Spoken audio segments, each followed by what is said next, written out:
Hello and welcome to another video. Today's video is about the law of attraction and why it's not working for a lot of people.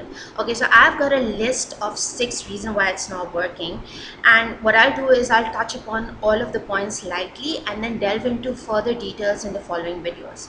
So the number one reason why I feel the law of attraction doesn't work for a lot of people is because they're stuck in a state of wanting as opposed to having. Neville Goddard says that you need to assume the feeling of the wish fulfilled. Okay, so you need to move into a state of having and being as opposed to remaining stuck in a state of wanting and wishing. Okay, how you do this is through gratitude.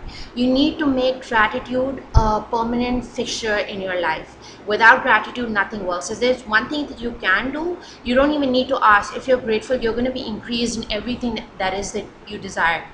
So you can adapt there are thousands of practices for gratitude, and you could adapt any one and you can adhere to it for a certain number of days and you can see tangible results. That's just how simple it is. Okay, and the fact is that you get what you are, you don't get what you want. So be that which you want, and everything you want will be the path to your door.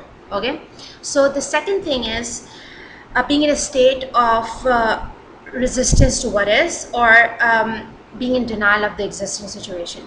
You can't hate on how things are, you just can't. Okay, you need to if the situation is really bad, what you can do is just view it as an objective neutral reality. I know it's difficult, but I never said that it's going to be easy. It is very simple though, and why I say that it's simple is because the answer is very, like, there are two aspects of the answer. View it as a neutral circumstance. It's not good or bad, your perception is making it good or appear good or bad, and then have a slight positive bias towards it. And Steve Pavlina says this very well. It's just like all you have to do is just have a positive expectancy when things are really not materializing the way that you want them to. You just need to have a slight positive. Okay, I know this situation appears bad, all I need to do is know that it's going to turn. Everything turns on a dime. Nothing good or bad remains as it is. Different experiences are given to you so that you can grow and grow towards being the person you need to be to get everything it is that you want. That is the scheme of things. That's the natural scheme of things. Okay, the third thing is blaming. And I see this like a lot. Okay, a lot of people are blaming God, they're blaming their parents, they're blaming their bosses. You need to take radical ownership of where you're at, because you have created this reality through your own thoughts and your feelings and your actions. Unless you are in a state where you accept this, nothing will change, because your subconscious is not going to accept the concept of your mind creating the things that you want, unless you accept the fact that whatever mess it is that's around you has also been created by your mind. So you need to take radical ownership, and this is not about like blaming yourself and languishing and self-hatred. No, this is just about objectively and categorically taking ownership of whatever it is, and then knowing that you can create something better in the morrow. All right.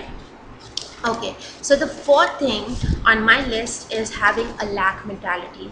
And how do you gauge whether if your mentality is of abundance and lack is you gauge the feelings that you're feeling. So if you see somebody having what it is that you want, and if you feel resentment and jealousy and hatred towards that person, that is a huge red flag. You're not moving anywhere closer to what you want if you have that kind of mindset.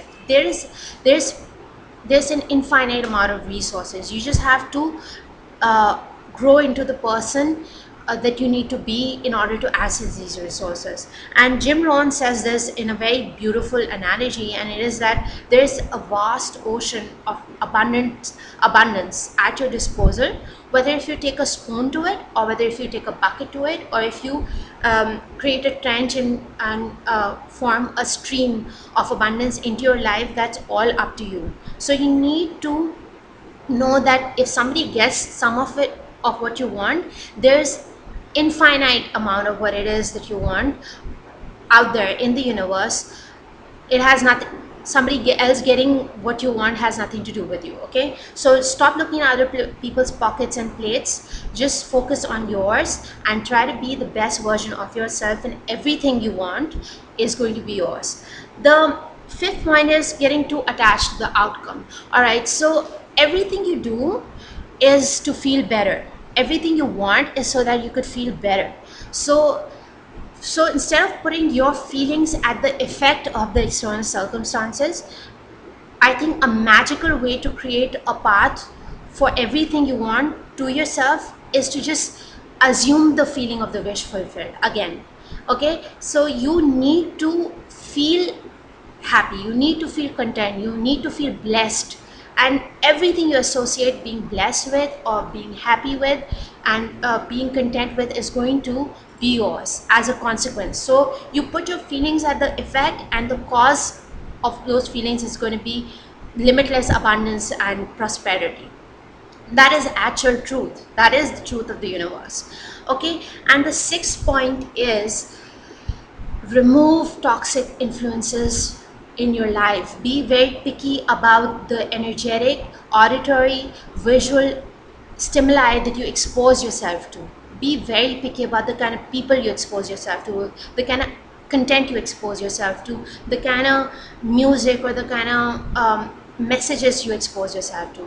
And this is a very difficult thing because this is an external thing. Okay, this is all about the external stimuli, and oftentimes you don't have that much control over what we are exposed to, and we need to be very deliberately, choosy about what we expose ourselves to. So this is the 6 points that I wanted to share. I'll delve into further details of all of these in the coming video. So you can subscribe to my channel, like the video, and share your feedback on how I can improve on this content. And I hope you have a wonderful weekend.